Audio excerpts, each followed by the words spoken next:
মোহাম্মদ শাহনওয়াজ মণ্ডল ফাতেহি সাহেব, উত্তর 24 পরগনা।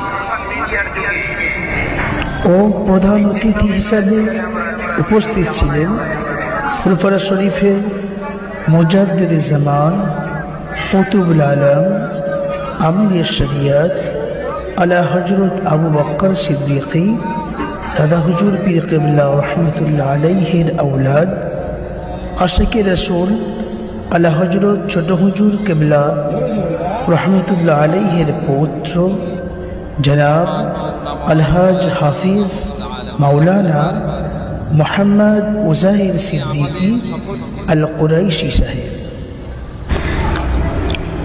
এই জলসাটিকে সাফল্য করতে এগিয়ে আসে পশ্চিমবঙ্গের বিভিন্ন জেলা থেকে আগত বাঙালি বন্ধুরা। এই জলসার